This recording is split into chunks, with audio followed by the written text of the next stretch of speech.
Hello, welcome back to my channel. POTHAMINASI KHANGMINASI miyang tabiri bu krimwak hanmukda dong maruk kamesur mangang nataram nopsari ngasi di video ngudre aduna mayam ngaktung unajage na thim tiang ngaktung unahudra gidi nungaje taduna ai thokcharak pune ado hek thagapga light na birang ba em nungaje kanana light na biri sijo adong pro biraga em nungaje ni ke ai microphone thapsa ki ko me oro bibi ade okay. Oke, ay microphone hapsere. Oh, sorry. Kano si kitang CNC kinam to ri yadre ko. Adun ma oro bi yade. Kitang siling bi yada bum oire. Oke. Kitang samjage. Oke. Kitang mam bro ma'am. Mam so habiro ko. Kano si CNC angang na suye kidina ta ama sim da bi yaro dri. Camera CNC ko. Duna 그럼 멈출럼 그도 말래 MYJ ai laptop ma'am thokpirakpa ngasigi kanusida live stream tawjobsida okay Monica live stream yam mamme okay light si ai light mapa oidre adunane ko Rajkumar Jealous good evening Rajkumar okay mambasi karmaina phangine hematamda ai se okay light no si orgadi khara yagada ko 이 카메라 스티커는 스탠스 떼크라바도는 머신 저기도 야로 온라인 하고 스탠드 야로 그냥 디맘 먹어도 말이고 그렇고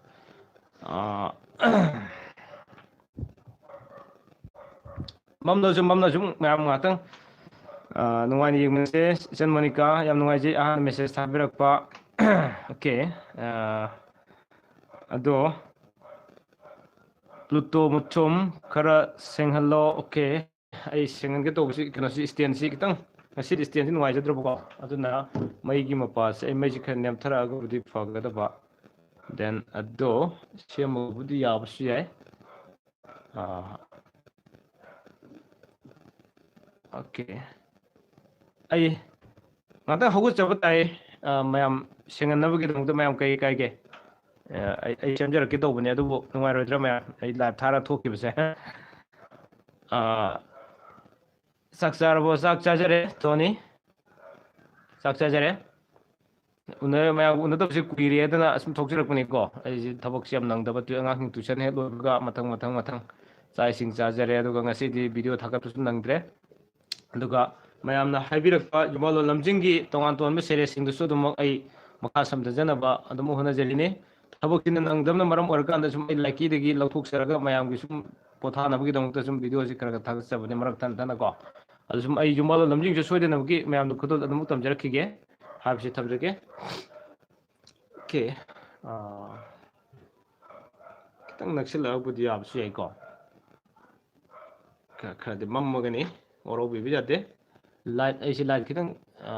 semu do bone ko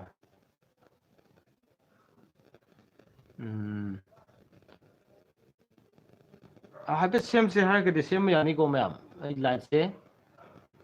light sem jar pi agni sem sira ma'am gi mod amtang pamje thieng mudu da jumaina akang live se thaja horge na sum tawjirak puni ko aduda kram mambagi keno masum mayam na ubu sem di mu nungai biram gudu mande am nungai jate do so aduna mayam gi wakalo na kri phawbirino adu kari tanasige mayam ngasidi agi oiba mod oinadi mayam na hangbirako sum khara khumjana bu sum ai leijage ko adum yareda uida okay thank you Pluto okay sem budi kuiroi do ko adu mayam na nungai dre de na khanjabani adu ui haibu yam nungai jare adu mathang dagi sum seng na han ready fan dog jarage ko matam khar thieng gi buduna maram organ sum aina yani kha phajana sem bagi kano do yani na khanjaro bhai tare aduna tawjikimne wa bibi ade punamak aigi live puthawai hapiriba amadi nusijarba aigi subscribe kudimakna aigi channel jibu matam kudimakta thawai hapiba yam nungai jai ko okay aduna si microphone si tadare okay kay matangi oiduno ngasidi yamba ai matangsi thudokpa hajaroroge ko sumna mayamna sum hangbirakdo pegi tanasi adu mayamna ꯊꯝꯍꯟꯅꯤꯡꯕ topic ꯑꯃꯇꯪ ꯍꯥꯏꯕꯤꯔꯛꯑꯣꯅꯦ ꯑꯩꯅ ꯃꯃꯥꯡꯗ ꯊꯥꯒꯠꯆꯈꯤꯕꯁꯤꯡꯒꯤ ꯃꯇꯥꯡꯗ ꯈꯤꯇꯪ confuse ꯂꯩꯕ ꯈꯣꯠꯄꯅꯆꯤꯡꯕ ꯑꯗꯨꯒꯤ ꯃꯇꯥꯡꯗ ꯈꯔ ꯁꯨꯝ ꯍꯥꯏꯔꯗꯤ ꯅꯨꯡꯉꯥꯏꯖꯅꯤ ꯃꯣꯅꯤꯀꯥ ꯂꯥꯏꯁ꯭ꯔꯝ ꯌꯥꯔꯅꯤ ꯁꯦꯝꯃꯨꯔꯅꯨ ꯗꯗꯥ ꯑꯣꯀꯦ ꯏꯆꯟꯅ ꯍꯥꯏꯔꯗꯤ ꯌꯥꯔꯦ ꯁꯦꯝꯃꯔꯣꯏꯒꯦ ꯑꯣꯀꯦ ꯑꯗꯨ ꯃꯌꯥꯝꯅꯁꯨ ꯑꯗꯨꯝ ꯌꯥꯕꯤꯔꯣꯀꯣ ꯁꯨꯝ ꯁꯦꯝꯗꯣꯛ ꯁꯦꯝꯖꯤꯟ ꯇꯧꯔꯤꯀꯥꯟꯗ ꯃꯇꯝꯁꯨ ꯊꯦꯡꯉꯕꯅꯤꯅ ꯈꯤꯇꯪ ꯃꯌꯥꯝꯒ ꯇꯥꯟꯅꯕ ꯇꯤꯛꯅꯕ ꯇꯧꯕꯒꯤ ꯃꯇꯝꯗꯣ ꯈꯤꯇꯪ ꯐꯪꯈꯤꯗꯕꯁꯨ ꯌꯥꯏ ꯑꯗꯨꯅ ꯃꯔꯝ ꯑꯣꯏꯔꯀꯥꯟꯗ ꯑꯗꯨꯅ ꯃꯌꯥꯝꯅ ꯑꯄꯥꯝꯕ ꯇꯣꯄꯤꯛ ꯑꯃꯇꯪ ꯄꯨꯈꯠꯄꯤꯔꯛꯑꯣ ꯑꯗꯨꯒ ꯃꯌꯥꯝ ꯁꯨꯝ ꯈꯟꯅ ꯅꯩꯅꯕꯒꯤ ꯑꯩꯅ ꯁꯤ ꯌꯧꯅ ꯈꯪꯉꯦ ꯍꯥꯏꯕꯒꯤ ꯋꯥ ꯅꯠꯇꯕꯀꯣ ꯈꯔ ꯃꯈꯩ ꯑꯗꯨꯝ ꯇꯥꯟꯅꯕ ꯈꯣꯠꯅꯕꯒꯤ ꯀꯩꯅꯣꯗꯣ ꯊꯝꯃꯤꯟꯅꯁꯦ ꯍꯥꯏꯕꯁꯨ ꯊꯝꯖꯒꯦ Sir, good to see again. Thank you, Satish Anthem. Nice to meet you and welcome back to my channel. Okay. ꯑꯗꯨꯅ ꯃꯌꯥꯝ ꯀꯔꯤ ꯃꯇꯥꯡꯒꯤ ꯅꯩꯅꯁꯤꯒꯦ ꯍꯥꯏꯕꯗꯣ ꯑꯩꯗꯤ ꯇꯨꯏꯁꯟ ꯍꯦꯛ ꯂꯣꯏꯕꯒ ꯇꯨꯏꯁꯟ ꯃꯐꯝꯁꯤꯗ ꯑꯉꯥꯡꯁꯤꯡ ꯊꯥꯗꯣꯛꯈ꯭ꯔꯀꯥꯟꯗ ꯁꯨꯝ ꯑꯉꯥꯡꯁꯤꯡꯁꯤꯗ ꯁꯣꯝꯗ ꯂꯥꯏꯔꯤꯛꯁꯨ ꯈꯔ ꯄꯥꯅꯔꯤ ꯑꯗꯨꯒ ꯃꯣꯏ ꯏꯁꯤꯡꯁꯤ ꯂꯣꯏꯔꯀꯥꯟꯗ ꯁꯨꯝ ꯑꯩ ꯅꯥꯀꯟ ꯑꯃꯗ ꯁꯨꯝ ꯃꯌꯥꯝꯒ ꯎꯅꯅꯕ ꯁꯦꯝꯖꯕ ꯀꯥꯟꯗ ꯈꯔ ꯂꯥꯏꯠꯁꯤ ꯅꯤꯡꯕ ꯊꯨꯡꯗꯕ ꯈꯔꯗꯤ ꯑꯗꯨꯝ ꯂꯩꯕꯤꯔꯦ ꯑꯗꯨꯃꯛꯄꯨ ꯑꯩꯈꯣꯏ ꯇꯥꯟꯅꯁꯦ ꯍꯥꯏꯕ ꯌꯥꯕ ꯃꯈꯩꯗꯤ ꯑꯩꯈꯣꯏ ꯁꯣꯏꯅ ꯇꯥꯟꯅꯁꯦ ꯍꯥꯏꯕꯁꯤ ꯊꯝꯖꯒꯦ ꯑꯣꯃꯤꯠꯇ ꯆꯅꯨ 1712ꯅ ꯙꯅꯨ ꯔꯥꯁꯤꯒꯤ ꯃꯇꯥꯡꯗ खितंग हाइबियो ओके धनु राशि की मतंग हाइबसिदा मसिदी राशि कक्योने कोइना हाइबि याद्रेको मरमदि मागी मागी राशि हाइबो कांदा मागी राशि खक येंबा यादबम लई फोन राशि दे कोइना येंग मतमदा मागी मागी पोइबा मतम अदुगा येंगा कोइना लोइना थंगदम हाइतारेको अदुनने ओमिता सनु हेमराज जेंद्रबम नुपागी अफबा लाइबक फबा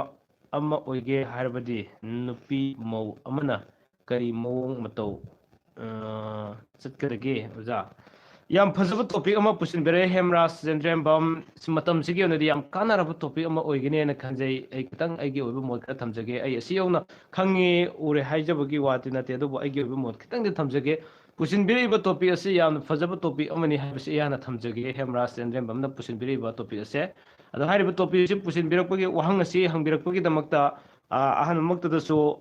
पीके चैनल माइक्री हेमराज चंद्रम बम्बो नमखै लेतेना थगसरी मरमदि टॉपिक असी याम कानारगदब टॉपिक अम ओइगनी वहंगसि याम कानारगदब मयाम खंगमिनाबदे याम कानारगदब वहंग अम ओइगने न खंजै मरमदि नुपागी अफबा लाइबक फबा अमा ओइगे हारबदि नुपी मौ अमना करी मौंग मतौ चटकदगे हाबिनि नुपी मौ अमना हाबसि मागी नुपीना हाइगदोरिब्रा नत्रगे युमगी मौ अमनेंगना हाइदोरे असिदा वहंगदि अनि थोंना लैबि याइ अदु अनिमक ऐ सुम हाइजरक्के तसेंबगदि ख्वाइदि मरु ओरिसे इसागी नुपी हाइतारेको इसागी नुपी सिना युमगी मौ अमन लैबि मतमसिदा महाक्की नंबर 1 माना अꯩꯅ ꯊꯕꯛ ꯊꯧꯔꯝ ꯈꯨꯗꯤꯡꯃꯛꯇ ꯃꯥꯒꯤ ꯅꯨꯄꯥꯁꯤꯅ ꯊꯕꯛ ꯊꯧꯔꯝ ꯈꯨꯗꯤꯡꯃꯛꯇ ꯃꯪꯒꯣꯜ ꯑꯣꯏꯒꯗꯕ ꯑꯐꯕ ꯑꯣꯏꯒꯗꯕ ꯍꯥꯏꯕ ꯇꯥꯔꯒꯗꯤ ꯇꯁꯦꯡꯅ ꯍꯥꯏꯔꯒꯗꯤ ꯅꯨꯄꯤꯒꯤ ꯈꯨꯠꯇ ꯂꯣꯏꯅ ꯂꯩ ꯅꯨꯄꯤꯒꯤ ꯈꯨꯠꯇ ꯂꯣꯏꯅ ꯂꯩ ꯑꯗꯨꯅ ꯅꯝꯕꯔ 1 ꯋꯥꯈꯜ ꯄꯤꯛꯄꯒꯤ ꯋꯥꯈꯜꯁꯦ ꯊꯥꯗꯣꯛꯄꯤꯕ ꯇꯥꯏ ꯋꯥꯈꯜ ꯄꯤꯛꯄꯒꯤ ꯊꯕꯛꯁꯦ ꯊꯥꯗꯣꯛꯄꯤꯕ ꯇꯥꯏ ꯃꯔꯝꯗꯤ ꯆꯠꯂꯤꯕ ꯊꯕꯛ ꯊꯧꯔꯝ ꯈꯨꯗꯤꯡꯃꯛꯁꯦ ꯑꯩꯒꯤ ꯃꯪꯒꯣꯜ ꯑꯣꯏꯍꯟꯕ ꯎꯍꯟꯗꯕ ꯑꯃꯗꯤ ꯅꯨꯡꯁꯤꯕꯁꯦ ꯅꯦꯒꯦꯇꯤቭ ꯂꯥꯏꯟꯗ ꯅꯨꯡꯁꯤꯕꯤꯕ ꯑꯃꯗꯤ ꯄꯣꯖꯤꯇꯤꯚ ꯂꯥꯏꯟꯗ ꯅꯨꯡꯁꯤꯕꯤꯕ ꯁꯨꯃꯥꯏꯅ ꯃꯈꯜ ꯑꯅꯤ ꯊꯣꯛꯅ ꯂꯩ ꯍꯥꯏꯅ ꯈꯟꯖꯩ ꯍꯥꯏꯖꯅꯤꯡꯉꯤꯀꯣ ꯑꯗꯨꯅ ꯇꯁꯦꯡꯕꯒꯤꯗꯤ ꯑꯩꯈꯣꯏꯒꯤ ꯃꯄꯨꯡ ꯑꯣꯏꯅ ꯂꯩꯔꯤꯕ ꯅꯨꯄꯤꯁꯤꯡꯁꯤꯅ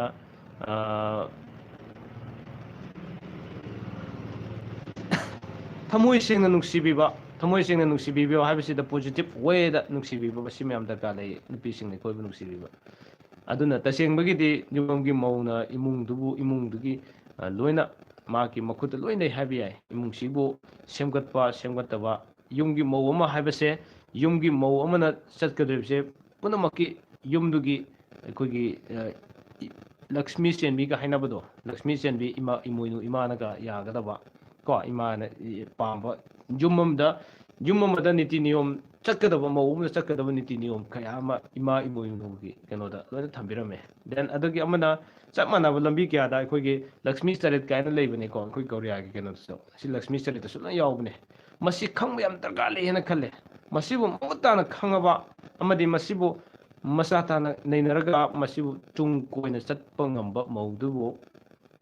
ꯀꯝꯗꯧꯒꯦ ꯍꯥꯏꯕ ꯃꯇꯝꯗ ꯃꯍꯥꯛꯀꯤ ꯅꯤꯄꯥꯗꯨꯅ ꯊꯕꯛ ꯊꯧꯔꯝ ꯆꯠꯂꯤꯕ ꯈꯨꯗꯤꯡꯃꯛꯇ ꯂꯣꯏꯅꯃꯛ ꯃꯥꯏ ꯄꯥꯛꯀꯅꯤ ꯍꯥꯏꯕꯁꯤ ꯊꯝꯖꯒꯦ ꯑꯃꯗꯤ ꯑꯐꯕ ꯑꯣꯏꯒꯅꯤ ꯌꯨꯝꯗꯨꯒꯤꯁꯨ ꯂꯣꯏꯅ ꯑꯐꯕ ꯑꯣꯏꯒꯅꯤ ꯍꯥꯏꯕꯁꯤ ꯊꯝꯖꯒꯦ ꯑꯗꯨꯅ ꯅꯣꯡꯃꯗꯤ ꯑꯩ ꯁꯣꯏꯗꯅ ꯍꯟꯗꯛꯀꯤ ꯀꯩꯅꯣꯗ ꯌꯨꯝ ꯑꯃꯒꯤ ꯃꯧ ꯑꯃꯅ ꯇꯧꯒꯗꯕ ꯊꯕꯛꯁꯤꯡꯁꯤ ꯀꯔꯤꯅꯣ ꯏꯃꯨꯡ ꯍꯥꯏꯗꯤ ꯂꯛꯁꯃꯤ ꯆꯔꯤꯇ ꯌꯥꯎꯕꯤꯔꯝꯕ ꯗꯦꯟ ꯑꯗꯒꯤ ꯏꯃꯣꯏꯅꯨ ꯏꯃꯥꯒꯤꯅ ꯄꯥꯝꯖꯔꯝꯕꯁꯤ ꯀꯔꯤ ꯀꯔꯤꯅꯣ ꯌꯨꯝ ꯑꯃꯒꯤ ꯃꯧ ꯑꯃꯅ ꯇꯧꯒꯗꯕꯁꯤꯡꯁꯦ ꯀꯔꯤ ꯀꯔꯤꯅꯣ ꯍꯥꯏꯕꯁꯤꯡꯒꯤ ꯃꯇꯥꯡꯗ ꯁꯣꯏꯗꯅ ꯑꯩ ꯇꯣꯄꯤꯛ ꯑꯃ ꯊꯝꯖꯔꯛꯀꯦ ꯍꯥꯏꯕꯁꯤ ꯊꯝꯖꯒꯦꯀꯣ ꯍꯦꯃꯔꯥꯖ ꯃꯇꯥꯡ ꯁ꯭ꯋꯥꯏꯗ ꯇꯦꯟꯁꯤꯟꯖꯒꯦ ꯀꯣꯏꯁꯟ ꯌꯥꯝ ꯂꯥꯛꯑꯦ ꯑꯗꯨꯅ ꯁꯤꯒꯤ ꯇꯣꯄꯤꯛꯁꯤ ꯃꯇꯥꯡꯗ ꯑꯩ ꯕ꯭ꯂꯣꯛ ꯑꯃ ꯁꯣꯏꯅ ꯁꯦꯝꯖꯔꯛꯑꯒꯦ ꯍꯦꯃꯔꯥꯖ ꯆꯦꯟꯗ꯭ꯔꯦꯕꯝ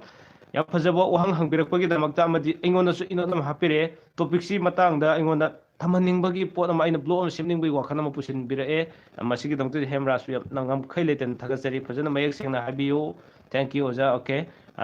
ꯍꯦꯟꯅ ꯃꯌꯦꯛ ꯁꯦꯡꯕ ꯁꯣꯏꯗꯅꯃꯛꯀꯤ ꯑꯩ ꯕ꯭ꯂꯣꯛ ꯑꯃ ꯁꯦꯝꯖꯔꯛꯀꯦꯀꯣ ꯇꯣꯄꯤꯛꯁꯦ ꯑꯩꯈꯣꯏꯒꯤ ꯌꯨꯝ ꯑꯃꯒꯤ ꯃꯑꯣꯡꯗ ꯇꯧꯒꯗꯕꯁꯤꯡꯁꯤ ꯀꯔꯤꯅꯣ ꯀꯔꯤꯅꯣ ꯍꯥꯏꯕꯅꯆꯤꯡꯕꯁꯤꯡ ꯍꯧꯖꯤꯛ ꯃꯁꯤ ꯀꯥ ꯍꯦꯟꯅ ꯊꯧꯁꯥꯔꯛꯇꯕꯅ ꯃꯔꯝ ꯑꯣꯏꯔꯀꯥꯟꯗ ꯌꯨꯝꯁꯤ ꯀꯥꯏꯕ ꯈꯣꯠꯄ ꯈꯟꯅ ꯆꯩꯅꯕ ꯅꯨꯡꯁꯤꯅꯗꯕ ꯀꯌꯥ ꯑꯃ ꯂꯥꯛꯑꯦ ꯃꯁꯤꯅꯅꯦ ꯍꯥꯏꯅꯤꯡꯉꯤꯀꯣ ꯑꯃꯁꯨ ꯂꯩꯕꯅꯦ women well and wine are the origin of crisis ꯍꯥꯏꯅꯕ ꯑꯃꯁꯨ ꯂꯩꯕꯅꯦ ꯅꯨꯄꯤꯅꯦ ꯗꯦꯟ ꯂꯟꯅꯦ ꯗꯦꯟ ꯌꯨ ꯅꯤꯁꯥ ꯍꯥꯏꯇꯥꯔꯦ ꯃꯁꯤꯅ ꯀ꯭ꯔꯥꯏꯁꯤꯁ ꯃꯌꯥꯝꯒꯤ ꯍꯧꯔꯛꯐꯝꯅꯦ ꯍꯥꯏꯔꯤꯕ ꯄꯨꯝꯅꯃꯛꯁꯤꯗꯁꯨ ꯅꯨꯄꯤꯁꯤꯅ ꯍꯧꯔꯤꯅꯦ ꯅꯨꯄꯤ ꯍꯥꯏꯕꯁꯤ ꯀꯅꯥꯅꯣ ꯍꯥꯏꯕ ꯃꯇꯝꯗ ꯃꯧ ꯑꯣꯏꯔꯝꯗꯣꯏꯅꯦꯕ ꯑꯗꯨ ꯃꯌꯥꯝꯁꯤꯡꯒꯤ ꯃꯇꯥꯡꯗ ꯈꯤꯇꯪ ꯑꯩ ꯈꯔ ꯅꯣꯡꯃꯗꯤ ꯕ꯭ꯂꯣꯛ ꯑꯃ ꯁꯦꯝꯖꯒꯦ ꯏꯀꯨꯏ ꯀꯨꯏꯗꯅꯀꯣ ꯊꯦꯡꯛ ꯌꯨ ꯍꯦꯃꯔꯥꯖ ꯌꯨꯝꯒꯤ ꯃꯧ ꯑꯣꯀꯦ ꯑꯣꯅꯦꯜ ꯃꯩꯇꯩ ꯈꯨꯃꯟ ꯌꯦꯛ ꯁꯂꯥꯏ ꯑꯣꯏꯕ ꯅꯨꯄꯤꯒ ꯕꯥꯃꯣꯟ ꯅꯨꯄꯥꯒ ꯄꯛꯅꯕ꯭ꯔꯣ ꯕꯥꯃꯣꯟꯒꯁꯤꯗꯤ ꯃꯣꯏ ꯕꯥꯃꯣꯟꯒ ꯇꯣꯉꯥꯟꯕ ꯑꯃ ꯂꯩꯖꯕꯅꯤꯀꯣ ꯈꯨꯃꯟꯒ ꯀꯩꯀꯥ ꯑꯝꯇ ꯂꯩꯇꯦ ꯑꯗꯨꯕꯨ ꯍꯧꯖꯤꯛ ꯃꯇꯝꯗꯤ ꯂꯧꯕꯨꯗꯤ ꯁꯨꯝ ꯂꯧꯅꯔꯦ ꯑꯗꯨꯕꯨ ꯀꯌꯥꯗꯤ ꯑꯍꯟꯁꯤꯡꯅ ꯍꯥꯏꯕꯤꯔꯝꯃꯤ ꯃꯇꯨꯡꯗꯗꯤ ꯕꯥꯃꯣꯟ ꯃꯁꯦꯟ ꯂꯧꯅꯒꯗꯕꯅꯤ ꯍꯥꯏꯕ ꯑꯃ ꯂꯩꯀꯣ ꯃꯈꯣꯏꯒꯤ ꯇꯣꯉꯥꯟꯕ ꯌꯨꯝꯅꯥꯛ ꯈꯔ ꯂꯩ Satish ꯑꯍꯟꯊꯦꯝ sir today's discuss some importance of the education and the role of the teacher and the role of the society. It's also very important topics such as I think yam nungaijai topic si matang su kitang haijage aduga makhagi kanota haijage lining la sun su takpiyo okay lining la su sodan ai blog su haijarake hem rasan thank you so much okay welcome satis ahan them ki topic sida asima so aina yam nungaijai ngasi ki topic sida mayam ningonda thamning iba kano sing ai blog semning bagi aina wakhanda khara khanjaram mangakta oibida topic si matang su hena pusin birakpa leire khajik khajik ai panjaram ge duga ai sodan ki matang sida so ai khara sum thamjarake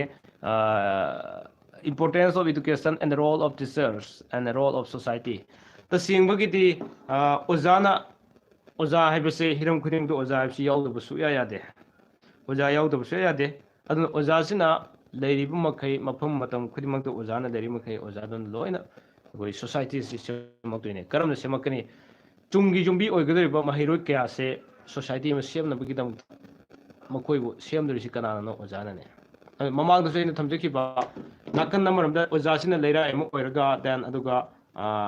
guardian sina leira emu oibagi matang ina khara panjaki budo leira anisina nga aga salakanda satra singchibu arugi chenam selakanda masigi leira sibu sum ngakna bagi asubu role do ojasina lobu tangai fadeba madu lodrisi kari gi dangton ekoi society siba afob society mo oina bagi damakte ne habise thamjage maduna masi karam mai toroga ojasina kari kari role logani haibini singma singdo so soidana baki I was blog am setting on the latest suggestion tem. Thank you so much. Jam Pazarba topic ama discuss on a boogie dam go tambere, Kitang Tamjaki go. The same boogie de Yamna education see out of the Soyadre, Neba was of the society was of Pavicida. It's so important, hiding it. Aduna education system sida education of Pagalanba, have a society in Pagalandurine. Aduna education nama phagalan ba haibase society phagalan de society phagalan de sikana no education phagalan de sikana no hai matamda oja haibase yaudu ba suya yande adu oja na lorok de role se kadai kadai lorok kani hai matamda ta singbugi di society sida society ma afoba society ma sema matamda oja sina mana logde role sina achauba chukli paigedrine mana achauba thoga ma dobi gedrine oja sina yimbi oja hargadi dori ko like tak si khaki wana tro ko ojadi hiram puting to loi legre adubo khwaidagi maru ori bo ojadi education mari ne leri bo oja sing ji khwaidagi maru oi society semdri ba samaj semdri ba then oja se karam oja oi bigani haib targadi aigi oi motadi oja se just light a candle nam gai changdam na bo pamje maramdi akoi candle se amtang yengbiyo candle amaga akoi mamangegi thami podon ga haina bodo नत्रग लंतन हारो को kerosene हापगी कोना मै थानबसे असिगा केंदन नमगा संगदम नब मतमदा अखोय ꯇꯁꯦꯡꯕꯒꯤꯗꯤ ꯑꯣꯖꯥꯁꯤ ꯍꯧꯖꯤꯛꯐꯥꯎꯗ ꯀꯃꯟ ꯑꯩꯈꯣꯏꯅ ꯑꯌꯥꯝꯕ ꯂꯩ ꯃꯇꯝꯗ ꯉꯁꯥꯏꯒꯤ ꯊꯥꯡꯃꯩꯄꯣꯗꯣꯟ ꯅꯠꯇ꯭ꯔꯒ ꯂꯦꯟꯆꯟ ꯑꯁꯤꯒꯨꯝꯕꯒꯤ ꯀꯩꯅꯣꯁꯤꯡꯗ ꯑꯣꯖꯥ ꯂꯣꯏ ꯑꯣꯏꯌꯦ ꯌꯥꯔꯒꯗꯤ ꯑꯣꯖꯥ ꯑꯃ ꯑꯣꯏꯕꯤꯒꯦ ꯍꯥꯏꯕ ꯇꯥꯔꯒꯗꯤ ꯃꯥꯅ ꯂꯧꯒꯗꯧꯔꯤꯕ ꯔꯣꯜꯁꯤ ꯀꯗꯥꯏꯐꯥꯎ ꯂꯧꯒꯅꯤ ꯍꯥꯏꯕ ꯃꯇꯝꯗ ꯇꯁꯦꯡꯕꯒꯤꯗꯤ ꯀꯦꯟꯗꯜ ꯑꯃꯒ ꯀꯦꯟꯗꯜ ꯑꯃꯅ ꯂꯧꯔꯤꯕ ꯔꯣꯜꯁꯤꯒ ꯆꯞ ꯃꯥꯟꯅꯅ ꯃꯥ ꯂꯧꯕꯤꯌꯣ ꯁꯤꯅꯤꯗ ꯑꯩ ꯑꯣꯖꯥ ꯑꯃ ꯑꯣꯏꯕ ꯇꯥꯔꯒꯗꯤ ꯑꯣꯖꯥꯗ ꯄꯨꯔꯥ ꯀꯠꯊꯣꯛꯄꯤꯔꯣ ꯁꯣꯁꯥꯏꯇꯤꯁꯤꯃ ꯆꯞ ꯌꯨꯡꯅ ꯁꯦꯝꯅꯕꯒꯤꯗꯃꯛꯇ ꯑꯐꯕ ꯃꯍꯩꯔꯣꯏ ꯄꯨꯊꯣꯛꯅꯕꯒꯤ ꯑꯐꯕ ꯃꯍꯩꯔꯣꯏꯗꯨꯅ ꯍꯌꯦꯡ ꯑꯐꯕ ꯁꯃꯥꯖ ꯑꯃ ꯄꯨꯊꯣꯛꯅꯕꯒꯤ ꯁꯣꯁꯥꯏꯇꯤ ꯑꯃ ꯁꯦꯝꯃꯛꯅꯕꯒꯤ ꯋꯥꯈꯜꯂꯣꯟꯁꯤ ꯊꯝꯕꯤꯌꯨ ꯀꯔꯤꯒꯤꯗꯃꯛꯇ ꯀꯦꯟꯗꯜꯒ ꯆꯥꯡꯗꯝꯅꯗ꯭ꯔꯤꯅꯣ ꯍꯥꯏꯕ ꯇꯥꯔꯒꯗꯤ ꯀꯦꯟꯗꯜꯁꯤ ꯑꯩꯈꯣꯏ ꯃꯩ ꯆꯨꯔꯦ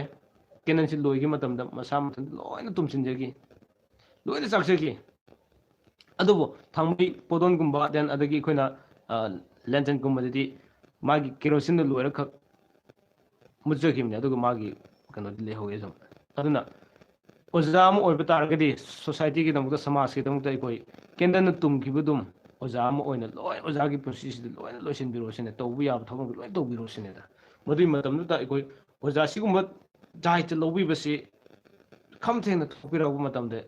ꯀꯔꯤꯒꯤ ꯆꯥꯎꯈꯠꯂꯣꯏ ꯃꯅꯤꯄꯨꯔ ꯀꯔꯤꯒꯤ ꯆꯥꯎꯈꯠꯂꯣꯏ ꯏꯟꯗꯤꯌꯥ ꯁꯤꯅꯤ ꯏꯃꯥ ꯂꯩꯕꯥꯛ ꯃꯔꯨꯑꯣꯏꯅ ꯁꯅꯥ ꯂꯩꯕꯥꯛꯁꯤ ꯁꯣꯏꯗꯅꯕꯒꯤ ꯁꯤꯒꯨꯝꯕ ꯑꯣꯖꯥ ꯈꯔ ꯊꯣꯛꯄꯤꯔꯛꯑꯕ ꯃꯇꯝꯗ ꯁꯣꯏꯗꯅꯕꯒꯤ ꯑꯣꯖꯥꯁꯤꯡꯅ ꯂꯧꯔꯛꯄ ꯊꯧꯗꯥꯡꯁꯤꯡꯗ ꯄꯨꯛꯆꯦꯜ ꯁꯦꯡꯕ ꯗꯔꯀꯥꯔ ꯂꯩ ꯀꯣ ꯑꯗꯨꯅ ꯌꯥꯝ ꯍꯥꯏꯖꯔꯨꯔꯒꯦ ꯑꯩ ꯕ꯭ꯂꯣꯛ ꯑꯃ ꯁꯣꯏꯅ ꯄꯟꯖꯔꯒꯦꯀꯣ ꯁꯤꯅꯦ ꯃꯦꯁꯦꯖ ꯌꯥꯝ ꯂꯥꯛꯑꯦ ꯑꯗꯨꯅ ꯂꯥꯏꯅꯤꯡ ꯂꯥꯏꯁꯣꯟꯁꯨ ꯇꯥꯛꯄꯤꯌꯨ ꯊꯦꯡꯛ ꯌꯨ ꯁꯣ ꯃꯆ ꯂꯦꯟ ꯑꯗꯒꯤ ꯃꯉꯥꯜ ꯊꯧꯅꯥꯎꯖꯝ ꯆꯤꯟ ꯊꯤꯕꯤꯔꯤꯕꯗꯣ ꯇꯧꯕꯤꯒꯅꯨ ꯃꯉꯥꯜ ꯊꯧꯅꯥꯎꯖꯝ ꯉꯥꯡꯊꯣꯔꯛꯏꯕ ꯋꯥꯍꯩꯗꯨꯅ ꯀꯔꯝꯕ ꯃꯤꯅꯣ ꯍꯥꯏꯕꯁꯨ ꯑꯩ ꯈꯟꯖꯩꯀꯣ ꯑꯗꯨꯅ ꯌꯥꯝ ꯈꯪꯕ ꯍꯩꯕ ꯃꯤꯗꯤ ꯑꯣꯏꯔꯝꯕ ꯌꯥꯏ ꯃꯉꯥꯜ ꯊꯧꯅꯥꯎꯖꯝ ꯅꯪ ꯀꯅꯥꯅꯣ ꯍꯥꯏꯁꯨ ꯑꯩ ꯁꯣꯏꯅ ꯊꯤꯒꯠꯈꯤꯅꯤ ꯑꯗꯨꯒ ꯅꯪꯅ ꯉꯥꯡꯉꯤꯕ ꯋꯥꯗꯣ ꯆꯤꯟ ꯊꯤꯔꯤꯕꯗꯣ ꯃꯌꯥꯝꯁꯨ ꯃꯦꯁꯦꯖ ꯄꯥꯔꯤꯅꯤ ꯅꯨꯄꯤ ꯑꯉꯥꯡ ꯌꯥꯎꯔꯤꯅꯤ ꯅꯪꯒꯤ ꯄꯦꯟꯗꯕ ꯍꯥꯏꯅꯤꯡꯕ ꯂꯩꯔꯤꯗꯨ ꯀꯔꯤꯅꯣꯗ ꯍꯥꯏꯔꯛꯑꯣ ꯑꯗꯨꯒ ꯅꯪꯅ ꯌꯥꯝ ꯆꯤꯟ ꯊꯤꯔꯤꯗꯤ ꯀꯩꯒꯤꯅꯣ ꯃꯉꯥꯜ ꯊꯧꯅꯥꯎꯖꯝ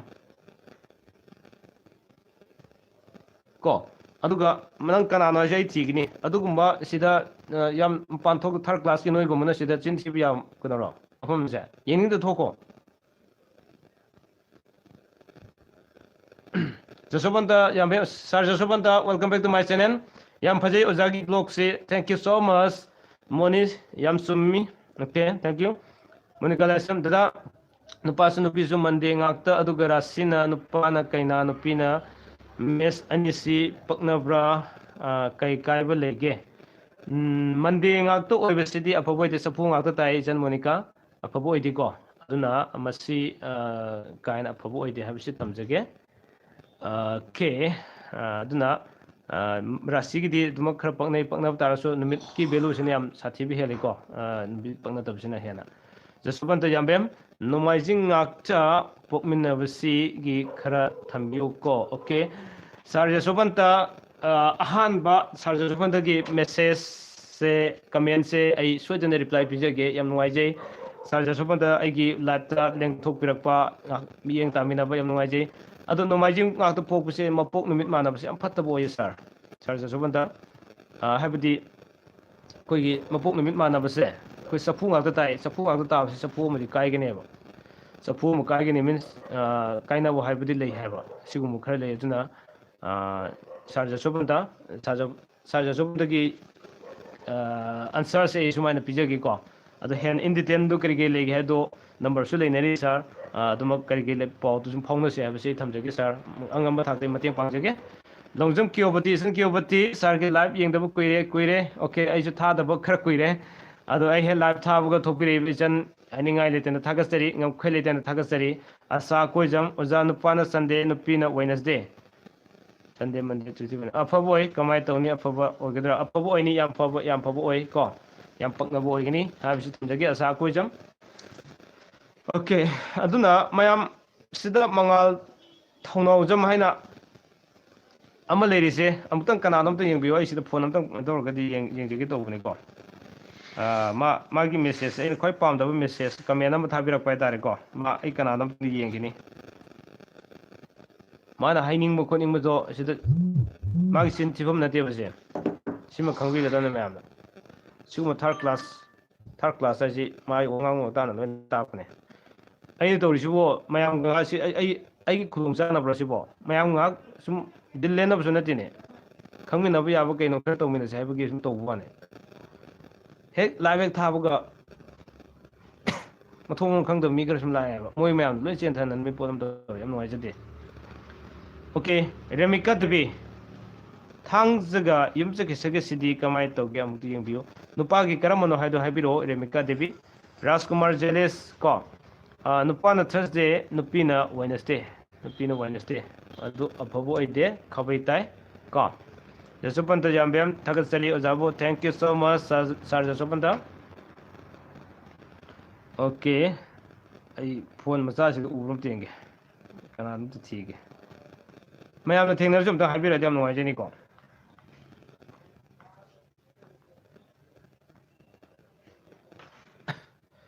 अदुना मेसेज खर लाई माने को याम सुमी थिगलगा परा अमा तंबीबे फै ओके खर तौसे सारामता सिदी तौमिनसी को याम नुवाइजदे सुमाना तौरपसिदे मा नुपी ngang मैम यावरी माना चिन थीबि मरमसि कैनो सिदा मा येनिंगदे लेसुदम थोखिबि याय सिगुम यावरपसि याम नुवाइजदे बाय तारे को अदुना okay thank you Remika Wednesday ने को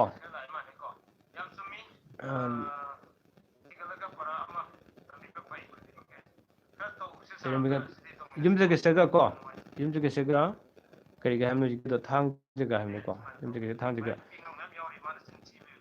नुपागी वेडनेसडे हाइबने को वेडनेसडे के Saturday Wednesday Thursday Friday Saturday याम अफबो ओय रेमिका देवी याम अफबो ओय हमसे थमजगे को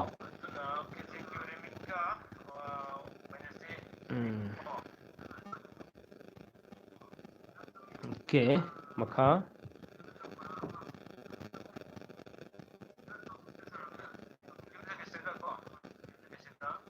ओके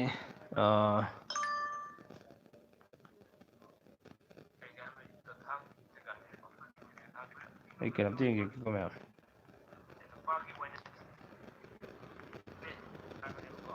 नुपागी वेडनेसडे ने ओके यारे सिम हाइजरे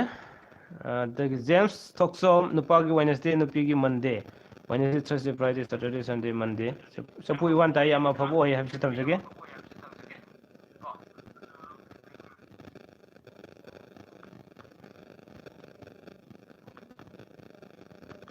ओके आई मी दंग थिनिंग मने जेम्स खंबिरब्रा याम अफबो ओय हमसे थमजगे को दुगा ngसागी ngasi yam नुवाइजबसे हेमराज का सतीश का को सतीश अहंदेम का मोय अनी थम्बिरक्पा टॉपिक से आइगे ख्वाइदि पामजब topic अमसु ओइरे अदुना नोंमै सोदना अथुब मतमदा blog सेमजरक्के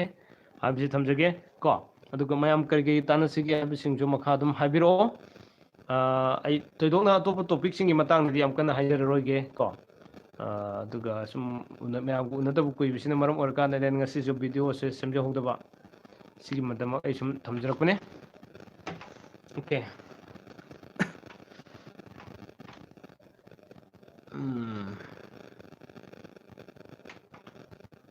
okay ma'am question I am watching question गाइजरी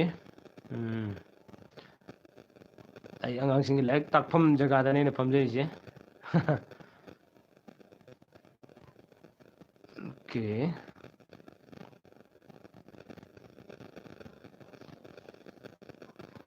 Heydar जानो मपन मखाय को ओइनाम लोइदांग फ्राइडे का मंडे का अमदा हाइबिरो नुपा की करम मनो हाइबदो थंबिरागदि याम नुवाइजनी ओइना अम लोइदांग को अदुगा नुपा की करम मनो पी करम मनो दा तापिरो अदुगा सम येगदबने अदु मयाम कनानो अमता आइसि लाइव थारिम निंगने याद्रे ngसाइगी आई खितंग नुवाइजदब मंगाल थौनावजमदो अमतंग कनानो अमतंग खंगब यावरदा हाइबिरदि याम नुवाइजनी हाइतारे को तो पराम तंबीब पामजब हाइतारे मयामना अदो अइना सिदा याम कन्ना तौरसु नुवाइदे अदो खितंग मागे पेंदबदु करिनो हाइबदु तंगदे खंजनिंग हाइतारे नुवाइद्रे सुमाय तौरपस हेमंत चंदम को संडे पोकपगिदी हाइनिंगसे करी मतंगिनो खंबिनिंगसे अदुम तंग हाइबिरदि याम नुवाइजनी हाइबसे थमजगे को ओके नुवाइजै मयाम ꯃꯇꯝꯁꯤ ꯐꯥꯎꯕꯗ ꯊꯣꯛꯄꯤꯔꯛꯇꯨꯅ ꯑꯩꯒꯤ ꯂꯥꯏꯐꯁꯤ ꯁꯨꯝ ꯌꯦꯡꯕꯤꯕ ꯉꯥꯏꯍꯥꯛꯇꯪ ꯑꯩ ꯂꯥꯏꯐ ꯊꯥꯖꯕꯁꯦ ꯃꯌꯥꯝꯅ ꯁꯞꯄꯣꯔꯠ ꯇꯧꯕꯤꯕ ꯌꯥꯝ ꯅꯨꯡꯉꯥꯏꯖꯩ ꯀꯣ ꯊꯕꯛꯇꯤ ꯌꯥꯝ ꯅꯪꯗꯕ ꯍꯥꯏꯇꯥꯔꯦ ꯑꯩꯁꯦ ꯑꯗꯨꯅꯅꯦ ꯁꯦꯝꯅꯤꯡꯕ ꯕ꯭ꯂꯣꯛ ꯀꯌꯥ ꯑꯃ ꯂꯩ ꯅꯪꯗꯤ ꯎꯄꯥꯏ ꯂꯩꯇꯦ ꯑꯉꯥꯡꯁꯤꯡ ꯃꯌꯥꯝ ꯂꯣꯏꯅꯕꯁꯤꯒ ꯇꯧꯔꯤꯕ ꯊꯕꯛ ꯃꯌꯥꯝꯁꯤꯡꯁꯦ ꯑꯩꯉꯣꯟꯗ ꯌꯥꯝ ꯑꯋꯥꯕ ꯑꯃ ꯑꯣꯏꯕ ꯍꯥꯏꯇꯥꯔꯦ ꯑꯗꯨꯅꯅꯦ suggest anthem so tell something about how to reduce stress during the exam time okay suggest anthem ꯃꯁꯤ ꯁ꯭ꯇ꯭ꯔꯦꯁꯁꯤ ꯊꯣꯏꯗꯣꯛꯅ ꯂꯩꯗꯕꯅ ꯐꯩꯌꯦꯅ ꯈꯟꯖꯩꯀꯣ ꯃꯔꯝꯗꯤ ꯃꯁꯤ ꯌꯥꯔꯒꯗꯤ ꯍꯥꯟꯅ ꯈꯔ ꯁꯨꯝ ꯄꯥꯍꯧꯕ ꯑꯦꯛꯖꯥꯝꯒꯤ ꯃꯇꯝꯗ ꯑꯩꯈꯣꯏ ꯄꯥꯈꯠꯄ ꯈꯣꯠꯄ ꯂꯩꯇꯅꯕꯒꯤꯗꯃꯛꯇ ꯈꯔ ꯄꯥꯍꯧꯕ ꯗꯔꯀꯥꯔ ꯂꯩ ꯑꯗꯣ ꯑꯩꯈꯣꯏ ꯈꯪꯂꯤꯕ ꯁꯔꯨꯛꯁꯤꯈꯛ ꯈꯔ ꯁꯨꯝ ꯃꯃꯨꯠ ꯇꯥꯅ ꯈꯪꯅꯕ ꯆꯠꯄ ꯑꯗꯣ ꯃꯥꯡꯖꯧꯅꯅ ꯑꯗꯣ ꯑꯦꯛꯖꯥꯝ ꯃꯌꯥꯗꯗꯤ ꯑꯩꯗꯤ ꯑꯦꯛꯖꯥꯝ ꯍꯌꯦꯡꯅꯤꯒꯨꯝꯕꯒꯁꯤ ꯃꯌꯥꯝꯗꯤ ꯂꯥꯏꯔꯤꯛ ꯌꯥꯝ ꯄꯥꯅꯩ ꯑꯁꯤꯒ ꯄꯥꯈꯠꯅꯕ ꯈꯣꯠꯄ ꯇꯧꯋꯦ ꯁꯤ ꯃꯁꯤ ꯇꯧꯗꯕꯅ ꯐꯩ ꯑꯗꯨꯒ ꯁꯣꯝꯗꯁꯨ ꯌꯥꯝꯅ ꯂꯦꯕꯔ ꯊꯥꯗꯕꯒꯤ ꯀꯩꯅꯣꯁꯤ ꯇꯧꯗꯕꯅ ꯐꯩ ꯈꯔ ꯄꯣꯊꯥꯍꯜꯂꯒ ꯃꯥꯏꯟꯗꯣ ꯇꯧꯔꯒ ꯃꯥꯏꯟ ꯐ꯭ꯔꯦꯁꯇ ꯂꯩꯕꯅ ꯐꯩ ꯍꯥꯏꯅ ꯈꯟꯖꯩꯀꯣ ꯃꯁꯤꯒꯤ ꯁ꯭ꯇ꯭ꯔꯦꯁ ꯂꯩꯕꯁꯤꯅ ꯃꯔꯝ ꯑꯣꯏꯔꯀꯥꯟꯗ ꯑꯩꯈꯣꯏꯒꯤ ꯀꯩꯅꯣꯁꯤ ꯌꯥꯝ ꯁꯣꯛꯍꯟꯕ ꯌꯥꯝ ꯂꯩ ꯑꯗꯨꯅ ꯃꯁꯤ ꯇꯁꯦꯡꯕꯒꯤ ꯃꯥꯒꯤ ꯑꯁꯦꯡꯕ ꯄꯥꯝꯕꯩꯗꯤ ꯀꯩꯅꯣ ꯒꯥꯔꯖꯤꯌꯟꯁꯤꯡꯒꯤ ꯃꯈꯥ ꯌꯥꯝ ꯄꯣꯜꯂꯦ ꯑꯣꯖꯥꯁꯤꯡꯒꯤ ꯃꯈꯥ ꯌꯥꯝ ꯄꯣꯜꯂꯦ ꯅꯝꯕꯔ 1 ꯃꯁꯥꯃꯛꯀꯤ ꯃꯈꯥ ꯌꯥꯝ ꯄꯣꯜꯂꯦ ꯑꯗꯨꯅ ꯌꯥꯔꯤꯕ ꯃꯈꯩꯗꯤ ꯑꯩꯈꯣꯏ ꯉꯜꯂꯤꯉꯩ ꯃꯇꯝꯗ ꯈꯪꯍꯧꯅꯕ ꯍꯣꯠꯅꯕꯤꯌꯣ ꯍꯥꯏꯕꯁꯤ ꯊꯝꯖꯒꯦꯀꯣ ꯃꯗꯨꯅ ꯃꯁꯤꯗꯒꯤ ꯑꯩꯈꯣꯏ ꯈꯤꯇꯪ ꯑꯦꯛꯖꯥꯝ ꯃꯇꯝꯗ ꯄꯥꯈꯠꯄ ꯈꯣꯠꯀꯠꯄꯁꯤꯡꯁꯤ ꯈꯔ ꯍꯦꯟꯅꯗꯤ ꯊꯨꯀꯠꯄ ꯑꯗꯒꯤ ꯀꯔꯤ ꯇꯧꯗꯣꯏꯅ ꯈꯟꯐꯝ ꯈꯪꯗꯅ ꯂꯩꯕꯁꯤꯡꯁꯤ ꯈꯔ ꯁꯨꯝ ꯐꯒꯅꯦꯅ ꯈꯟꯖꯩ ꯑꯗꯣ ꯍꯦꯟꯁꯤꯁꯨ ꯑꯗꯨꯃꯛ ꯑꯩ ꯀꯩꯅꯣꯗ ꯊꯝꯖꯔꯛꯈꯤꯒꯦꯀꯣ ꯑꯩꯈꯣꯏꯒꯤ ꯏꯅꯥꯎ ꯁꯇꯤꯁ ꯑꯍꯟꯊꯦꯝꯒꯤ ꯃꯦꯁꯦꯖ ꯍꯦꯛ ꯂꯥꯛꯄꯒ ꯈꯔ ꯌꯥꯝꯅ ꯍꯥꯏꯅꯤꯡꯕꯅꯦ ꯑꯗꯣ ꯃꯦꯁꯦꯖꯁꯦ ꯃꯊꯪ ꯃꯊꯪ ꯂꯥꯛꯄ ꯀꯥꯟꯗ ꯃꯌꯥꯝꯅ ꯋꯥꯔꯧꯈꯤꯗ꯭ꯔꯥꯅ ꯑꯩ ꯌꯥꯝ ꯁꯥꯡ ꯍꯥꯏꯖꯗꯕꯅꯦ ꯁꯣꯏꯅ ꯁꯨꯝ ꯊꯝꯖꯔꯛꯈꯤꯒꯦꯀꯣ ꯗꯦꯟ ꯑꯗꯨꯒ ꯇꯣꯡꯕ꯭ꯔꯝ ꯖꯣꯟꯁꯟ ꯅꯨꯄꯥꯒꯤ ꯐ꯭ꯔꯥꯏꯗꯦ ꯅꯨꯄꯤꯒꯤ ꯁꯟꯗꯦ ꯄꯛꯅꯕ꯭ꯔꯥ ꯅꯨꯄꯥꯒꯤ ꯐ꯭ꯔꯥꯏꯗꯦ ꯅꯨꯄꯤꯒꯤ ꯁꯟꯗꯦ ꯐ꯭ꯔꯥꯏꯗꯦ ꯁꯦꯇꯔꯗꯦ ꯁꯟꯗꯦ ꯈꯤꯇꯪ ꯄꯛꯅꯕ ꯋꯥꯠꯂꯦ ꯍꯥꯏꯕꯁꯤ ꯊꯝꯖꯒꯦ ꯖꯣꯟꯁꯟ ꯑꯣꯏꯅꯥꯝ ꯂꯣꯏꯗꯥꯡ ꯄꯨꯟꯁꯤꯒꯤ ꯑꯣꯏꯕ ꯍꯥꯏꯕꯁꯦ ꯉꯁꯥꯏ ꯑꯣꯏꯅꯥꯝ ꯂꯣꯏꯗꯥꯡ ꯐ꯭ꯔꯥꯏꯗꯦꯒ ꯃꯟꯗꯦꯒ ꯑꯝꯇ ꯍꯥꯏꯕꯤꯔꯛꯑꯣ ꯍꯥꯏꯕꯅꯦ ꯄꯨꯟꯁꯤꯒꯤ ꯑꯣꯏꯕ ꯀꯔꯝꯕ ꯅꯨꯃꯤꯠꯅꯣ ꯅꯨꯄꯥꯒꯤ ꯀꯔꯝꯕꯅꯣ ꯍꯥꯏꯕꯤꯔꯛꯑꯣ ꯍꯥꯏꯕꯅꯤꯀꯣ ꯑꯩꯅ ꯍꯥꯏꯖꯕꯗꯤ ꯑꯣꯀꯦ ꯗꯁꯥ ꯅꯨꯡꯁꯥ ꯑꯗꯨꯝ ꯆꯥꯟꯅꯕ꯭ꯔꯣ ꯍꯦꯃꯟ ꯆꯟꯗꯝ ꯁꯟꯗꯦ ꯄꯣꯛꯄꯒꯤ ꯗꯁꯥꯒꯤꯗꯤ ꯊꯣꯏꯗꯣꯛꯄ ꯂꯩꯔꯣ ꯑꯗꯨꯒ ꯁꯨꯝ ꯁꯟꯗꯦ ꯄꯣꯛꯄꯁꯤꯗꯕꯨ ꯑꯄꯥꯝꯕ ꯐꯪꯕꯁꯦ ꯈꯤꯇꯪ ꯇꯞꯅ ꯈꯔ ꯐꯪꯕꯅꯦ ꯈꯨꯗꯛꯇ ꯐꯪꯕꯒꯤ ꯆꯥꯡꯁꯦ ꯈꯔ ꯋꯥꯠꯄꯅꯦ ꯈꯔ ꯆꯠꯅꯩꯅꯔꯒ ꯍꯥꯏꯇꯥꯔꯦꯀꯣ ꯐꯪꯗꯕ ꯂꯩꯕ ꯄꯣꯠꯁꯤ ꯈꯔ ꯐꯠ ꯂꯥꯎꯅ ꯐꯪꯍꯟꯗꯕ ꯈꯔ ꯁꯨꯝ ꯂꯩ ꯍꯥꯏꯕꯁꯤ ꯊꯝꯖꯒꯦ ꯔꯤꯡꯁꯟ ꯂꯨꯋꯥꯡ ꯃꯦꯁꯦꯖ ꯀꯛꯄꯤꯈ꯭ꯔꯦ ꯁꯣꯔꯥꯏꯁꯝ ꯁꯈꯤꯇꯣꯝꯕꯤ ꯏꯕꯨꯡ ꯅꯨꯡꯉꯥꯏꯕꯤꯔꯤ ꯀꯨꯏꯔꯦ ꯂꯥꯏꯚ ꯊꯥꯗꯕ ꯑꯣꯀꯦ ꯌꯥꯝ ꯀꯨꯏꯔꯦ ꯁꯈꯤꯇꯣꯝꯕꯤ ꯎꯅꯗꯕ ꯌꯥꯝ ꯀꯨꯏꯔꯦꯀꯣ ꯑꯗꯣ ꯉꯁꯤ ꯂꯥꯏꯚ ꯊꯥꯖꯕ ꯃꯇꯝꯗ ꯊꯣꯛꯄꯤꯔꯛꯄ ꯌꯥꯝ ꯅꯨꯡꯉꯥꯏꯖꯩ ꯊꯦꯡꯛ ꯌꯨ ꯁꯣ ꯃꯆ ꯔꯤꯡꯁꯟ ꯂꯨꯋꯥꯡ ꯑꯃꯨꯛꯀ ꯃꯦꯁꯦꯖ ꯀꯛꯄꯤꯈ꯭ꯔꯦ ꯑꯣꯀꯦ ꯑꯗꯨꯒ ꯖꯤꯅꯥ ꯗꯦꯕꯤ ꯁꯥꯔ ꯅꯨꯄꯥꯅ ꯐ꯭ꯔꯥꯏꯗꯦ ꯑꯗꯨꯒ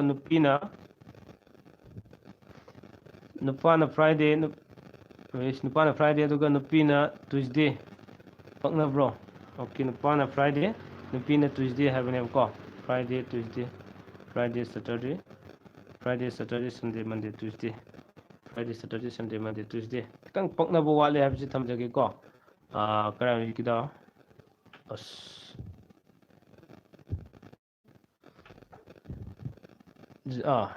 ꯖꯤꯅꯥꯒꯤꯗꯣ ꯈꯔ ꯄꯛꯅꯕ ꯋꯥꯠꯂꯦ ꯑꯅꯨꯔꯥꯙꯥ ꯊꯣꯡꯒ꯭ꯔꯥꯝ ꯀꯀꯥ ꯑꯩ ꯁꯤꯡꯍ ꯔꯥꯁꯤꯅꯤ ꯅꯨꯄꯤꯅꯦ ꯅꯨꯄꯥꯅ ꯃꯦꯁꯇꯤ ꯑꯝꯇ ꯍꯥꯏꯕꯤꯔꯛꯎ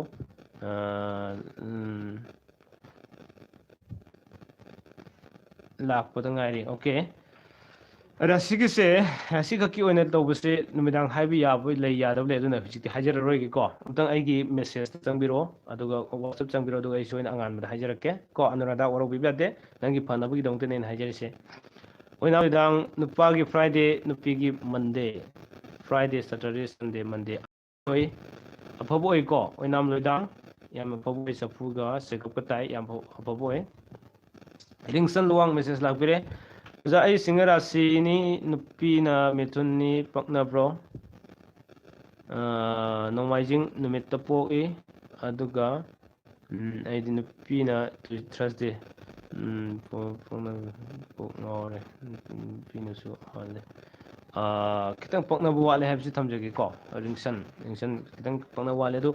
ꯏꯟ ꯗꯤꯇꯦꯜ ꯑꯣꯏꯕꯗꯣ ꯑꯩꯒꯤ ꯋꯥꯆꯞꯇ ꯆꯪꯕꯤꯔꯛꯑꯣ ꯑꯗꯨꯒ ꯁꯣꯏꯗꯅ ꯁꯨꯝ ꯀꯔꯤ ꯂꯩꯒꯦ ꯍꯥꯏꯕꯁꯤꯡꯗꯨ ꯁꯣꯏꯅ ꯍꯥꯏꯅꯁꯤꯀꯣ ꯔꯤꯡꯁꯟ ꯌꯥꯝ ꯅꯨꯡꯉꯥꯏꯖꯩ ꯁꯔꯠ ꯁꯤꯡ ꯆꯕꯨꯡꯕꯝ ꯀꯣ ꯕ꯭ꯔꯗꯔ ꯑꯩꯒꯤ ꯃꯦꯁꯦꯖ ꯄꯥꯕꯤꯔꯝꯗ꯭ꯔꯦ ꯀꯥꯟꯕꯤꯈ꯭ꯔꯦ ꯁꯔꯠꯀꯤ ꯃꯦꯁꯦꯖꯁꯦ ꯑꯩ ꯊꯦꯡꯅꯍꯧꯗ꯭ꯔꯦꯅꯦ ꯋꯥꯔꯧꯕꯤꯕ ꯌꯥꯗꯦ ꯁꯔꯠꯁꯦ ꯑꯃꯨꯛꯇꯪꯒ ꯊꯥꯕꯤꯔꯗꯤ ꯌꯥꯝ ꯅꯨꯡꯉꯥꯏꯖꯅꯤꯀꯣ ꯁꯔꯠ ꯂꯣꯡꯖꯝ ꯀꯤꯌꯣꯕꯇꯤ ꯀꯔꯤ ꯃꯊꯦꯜ ꯆꯥꯔꯒꯦ ꯆꯥꯔꯕꯣ ꯑꯣꯀꯦ ꯑꯩ ꯀꯣꯕꯤ ꯂꯩ ꯊꯣꯡꯉꯦ ꯑꯗꯨꯒ ꯀꯥꯡꯍꯧ ꯑꯃꯒ ꯆꯥꯖꯔꯦꯀꯣ ꯂꯣꯡꯖꯝ ꯀꯤꯌꯣꯕꯇꯤ ꯏꯆꯟꯗꯤ ꯀꯔꯤ ꯃꯊꯦꯜ ꯆꯥꯕꯤꯔꯒꯦ ꯑꯅꯨꯔꯥꯙꯥ ꯊꯣꯡꯒ꯭ꯔꯥꯝ ꯊꯦꯡꯁ ꯀꯀꯥ ꯋꯦꯜꯀꯝ ꯂꯥꯏꯁ꯭ꯔꯝ ꯁꯟꯙ꯭ꯌꯥ ꯑꯩꯒꯤꯗꯤ ꯍꯥꯏꯕꯤꯔꯛꯇ꯭ꯔꯦ ꯑꯩ ꯊꯦꯡꯅꯗꯕꯒꯤ ꯑꯣꯏꯔꯝꯒꯅꯤ ꯊꯦꯡꯅꯕ ꯃꯈꯩꯗꯤ ꯍꯥꯏꯖꯔꯛꯄꯅꯤꯀꯣ ꯑꯃꯨꯛꯇꯪꯒ ꯍꯪꯕꯤꯔꯛꯑꯣ ꯑꯁꯥ ꯑꯀꯣꯏꯖꯝ ꯁꯥꯔ ꯋꯦꯅꯁꯗꯦꯗ ꯄꯣꯛꯄ ꯃꯤꯁꯦ ꯅꯤꯡꯕ ꯊꯨꯡꯒꯟꯗꯦ ꯍꯥꯏꯕꯁꯦ ꯆꯨꯝꯕ꯭ꯔꯥ ꯆꯨꯝꯗꯦ ꯑꯐꯕ ꯑꯣꯏ ꯋꯦꯅꯁꯗꯦꯒꯤꯗꯤ ꯊꯣꯏꯅ ꯑꯀꯥꯏꯕ ꯂꯩꯇꯦ ꯍꯥꯏꯕꯁꯤ ꯊꯝꯖꯒꯦꯀꯣ ꯃꯌꯥꯝ ꯃꯤꯅꯤꯠ 5ꯒꯤ ꯃꯇꯝꯗꯪ ꯄꯤꯖꯒꯦ ꯌꯥꯝ ꯀꯨꯏꯅ ꯑꯩ ꯉꯁꯥꯏꯗꯒꯤ ꯑꯉꯥꯡꯁꯤꯡ ꯂꯣꯏꯅꯔꯨꯕ ꯂꯥꯏꯔꯤꯛ ꯇꯥꯛꯎꯕ ꯈꯣꯠꯂꯨꯕ ꯃꯌꯥꯝꯗꯨ ꯋꯥꯕꯅ ꯈꯤꯇꯪ ꯈꯔ ꯉꯟꯅ ꯁꯨꯝ ꯍꯥꯏꯗꯤ ꯃꯌꯥꯝ ꯎꯅꯗꯕ ꯀꯨꯏꯕꯗꯨꯒꯤ ꯁꯨꯝ ꯃꯦꯁꯦꯖ ꯀꯩꯅꯣ ꯂꯥꯏꯚ ꯊꯥꯖꯔꯛꯄꯅꯦ ꯌꯥꯝ ꯀꯨꯏꯖꯔꯔꯣꯏꯒꯦ ꯃꯤꯅꯤꯠ 5ꯃꯨꯛꯇꯪ ꯑꯩ ꯃꯇꯝ ꯂꯧꯖꯔꯒ ꯃꯌꯥꯝꯒ ꯁꯨꯝ ꯀꯥꯏꯅꯅꯕ ꯃꯇꯝꯗꯣ ꯂꯧꯖꯗꯣꯏꯅꯤꯀꯣ ꯑꯩꯗꯤ ꯍꯪꯒꯥꯝ ꯆꯥꯔꯦ ꯑꯣꯀꯦ ꯊꯦꯡꯛ ꯌꯨ ꯑꯣꯀꯦ ꯑꯗꯨꯒ ꯔꯤꯡꯁꯟ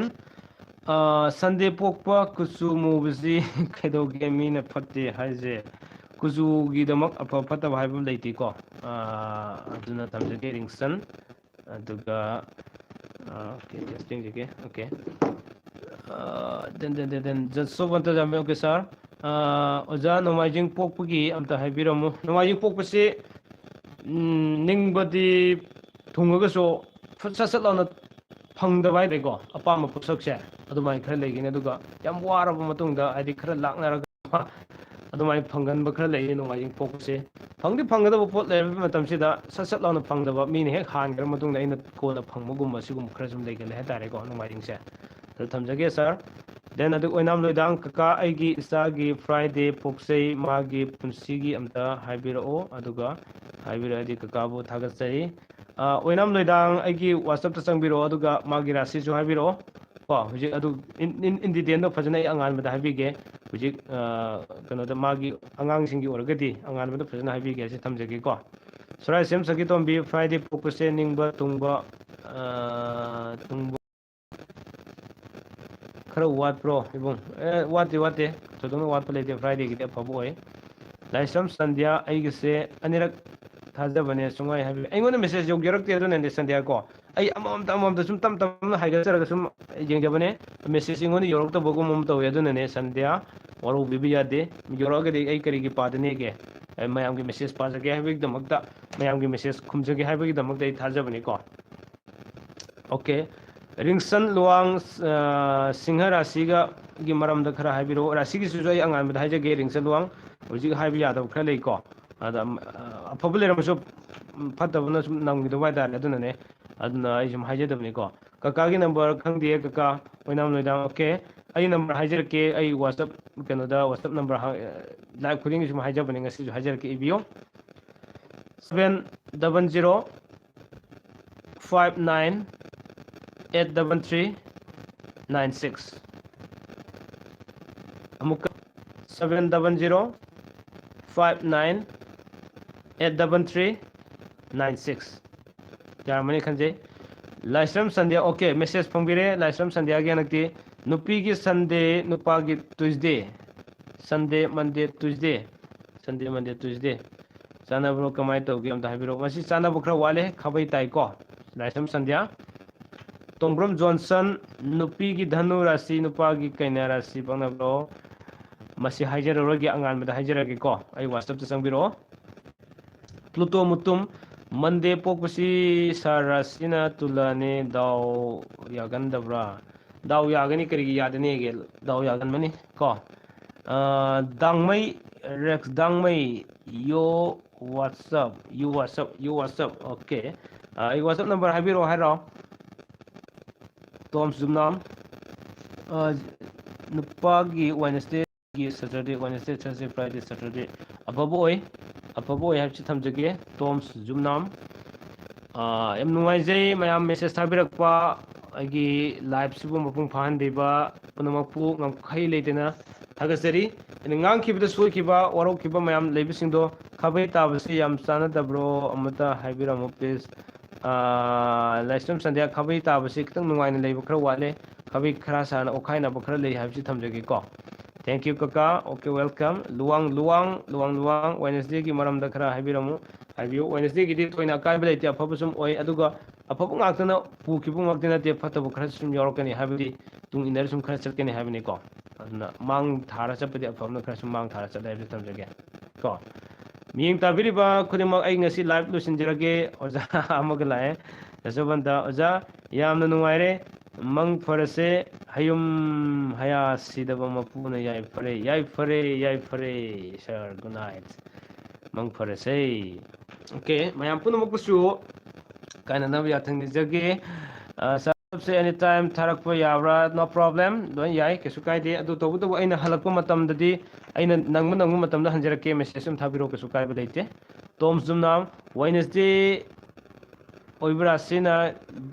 ꯖꯦꯃꯤꯅꯤ ꯀꯣ ꯑꯣꯏꯕꯒꯤ ꯔꯥꯁꯤꯁꯦ ꯑꯝꯇ ꯍꯥꯏꯕꯤꯔꯝꯃꯣ ꯑꯩꯒꯤ ꯋꯥꯆꯞ ꯆꯪꯕꯤꯔꯛꯑꯣꯀꯣ ꯑꯗꯨꯒ ꯁꯨꯝ ꯍꯥꯏꯕꯤꯔꯛꯑꯣ ꯑꯣꯀꯦ ꯒꯨꯗ ꯅꯥꯏꯠ ꯗꯦꯟ ꯂꯥꯏꯁ꯭ꯔꯝ ꯁꯟꯗ꯭ꯌꯥ ꯅꯨꯄꯤꯅ ꯂꯥꯏ ꯇꯥꯕꯁꯦ ꯂꯥꯏ ꯈꯨꯔꯨꯝꯈ꯭ꯔꯁꯨ ꯑꯗꯨꯝ ꯀꯣꯛꯑꯣꯏꯗ꯭ꯔꯣ ꯑꯣꯀꯦ ꯃꯁꯤ ꯂꯥꯏ ꯇꯥꯕꯁꯦ ꯃꯗꯨ ꯈꯨꯔꯨꯝꯕꯒꯤ ꯀꯣꯛꯄꯒꯤ ꯖꯒꯥ ꯈꯔ ꯂꯩꯀꯣ ꯑꯗꯨꯗꯤ ꯁꯨꯝ ꯑꯩ ꯀꯣꯟꯅ ꯁꯨꯝ ꯍꯥꯏꯖꯔꯛꯒꯦ ꯃꯥꯒꯤ ꯑꯅꯤꯔꯛ ꯂꯨꯍꯣꯡꯕ ꯍꯥꯏꯅ ꯈꯔꯁꯨ ꯑꯗꯨꯝ ꯂꯩꯕꯅꯤꯀꯣ ꯑꯗꯨꯒꯤ ꯃꯇꯥꯡꯁꯤꯡꯗꯣ ꯂꯥꯏ ꯇꯥꯕꯁꯦ ꯈꯤꯇꯪ ꯑꯐꯕꯕꯨꯗꯤ ꯑꯣꯏꯗꯕꯅꯦ ꯀꯣ ꯃꯁꯤ ꯊꯝꯖꯒꯦ ꯑꯣꯀꯦ ꯑꯩ ꯃꯌꯥꯝꯗꯒꯤ ꯀꯥꯏꯅꯅꯕ ꯌꯥꯊꯪ ꯅꯤꯖꯒꯦ ꯈꯟꯖꯕꯅꯦ ꯃꯦꯁꯦꯖ ꯑꯃꯒ ꯂꯥꯛꯄꯤꯔꯦ ꯄ꯭ꯂꯨꯇꯣ ꯃꯇꯨꯝ ꯁꯥꯔ ꯌꯦꯛ ꯃꯁꯦꯜ ꯆꯦ ꯆꯐꯨ ꯀꯥꯏꯗꯕ ꯂꯩꯕ꯭ꯔꯥ ꯂꯩ ꯑꯗꯨ ꯌꯦꯛ ꯃꯁꯦꯟ ꯑꯣꯏꯕꯁꯤ ꯌꯥꯝ ꯐꯠꯇꯦ ꯆꯐꯨ ꯀꯥꯏꯗꯕꯩ ꯅꯠꯇꯅ ꯌꯥꯝ ꯐꯠꯇꯦ ꯍꯥꯏꯕꯁꯤ ꯊꯝꯖꯒꯦ ꯋꯥꯆꯞ ꯅꯝꯕꯔ ꯑꯝꯇꯒ ꯍꯥꯏꯕꯤꯔꯝꯃꯣ ꯀꯀꯥ ꯇꯣꯝ ꯆꯨꯝꯅꯥꯝ ꯑꯣꯀꯦ ꯍꯥꯏꯖꯔꯛꯀꯦ 700-59-833-96 ꯅꯝꯕꯔ ꯑꯃꯨꯛꯀ 700-59-833-96 ꯂꯥꯏ ꯇꯥꯕ ꯃꯤ ꯇꯥꯕꯁꯤ ꯀꯃꯥꯏꯅ ꯌꯦꯡꯉꯤꯅꯣ ꯑꯣꯀꯦ ꯑꯩ ꯑꯗꯨꯒꯤꯁꯨ ꯕ꯭ꯂꯣꯛ ꯑꯣꯏꯅ ꯁꯦꯝꯖꯔꯛꯑꯒꯦꯀꯣ ꯋꯥꯔꯧꯕꯤꯕ ꯌꯥꯗꯦ ꯉꯁꯤ ꯑꯩ ꯂꯣꯏꯁꯤꯟꯖꯔꯒꯦ ꯃꯌꯥꯝ ꯔꯤꯡꯁꯟ ꯂꯨꯋꯥꯡ ꯋꯥꯔꯧꯕꯤꯕ ꯌꯥꯗꯦ ꯉꯁꯤꯒꯤꯗꯃꯛꯇ ꯃꯤꯠꯌꯦꯡ ꯇꯥꯕꯤꯈꯤꯕ ꯈ꯭ꯋꯥꯏ ꯈꯨꯗꯤꯡꯃꯛꯄꯨ ꯄꯤ.ꯀꯦ ꯆꯦꯅꯦꯜꯒꯤ ꯃꯥꯏꯀꯩꯗꯒꯤ ꯑꯃꯨꯛꯀ ꯍꯟꯅ ꯉꯝꯈꯩ ꯂꯩꯇꯅ ꯊꯥꯒꯠꯆꯔꯤ ꯂꯣꯏꯅꯅ ꯃꯦꯁꯦꯖ ꯊꯥꯕꯤꯔꯛꯀꯦ ꯑꯃꯗꯤ ꯇꯨꯡꯗ ꯃꯦꯁꯦꯖ ꯊꯥꯕꯤꯔꯛꯀꯗꯕ ꯈ꯭ꯋꯥꯏ ꯈꯨꯗꯤꯡꯃꯛꯄꯨꯁꯨ ꯄꯤ.ꯀꯦ ꯆꯦꯅꯦꯜꯒꯤ ꯃꯥꯏꯀꯩꯗꯒꯤ ꯉꯝꯈꯩ ꯂꯩꯇꯅ ꯊꯥꯒꯠꯆꯔꯤ ꯃꯊꯪꯒꯤ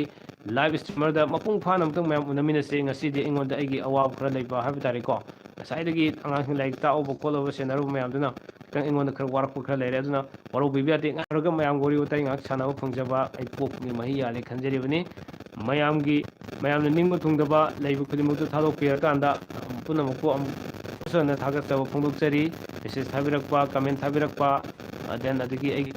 ꯁꯕꯁꯀ꯭ꯔꯥꯏꯕꯔ ꯑꯣꯏꯕꯤꯔꯤꯕ ꯈ꯭ꯋꯥꯏ ꯈꯨꯗꯤꯡꯃꯛ ꯚꯤꯌꯨꯋꯔ ꯈꯨꯗꯤꯡꯃꯛꯄꯨ ꯑꯃꯨꯛꯀ ꯍꯟꯅ ꯄꯤ.ꯀꯦ ꯆꯦꯅꯦꯜꯒꯤ ꯃꯥꯏꯀꯩꯗꯒꯤ ꯊꯥꯒꯠꯆꯔꯤ ꯑꯗꯨꯅ ꯀꯪꯂꯩꯄꯥꯛꯅ ꯌꯥꯏꯐꯔꯦ ꯍꯥꯏꯕꯁꯤ ꯊꯝꯖꯒꯦ thank you so much everyone good night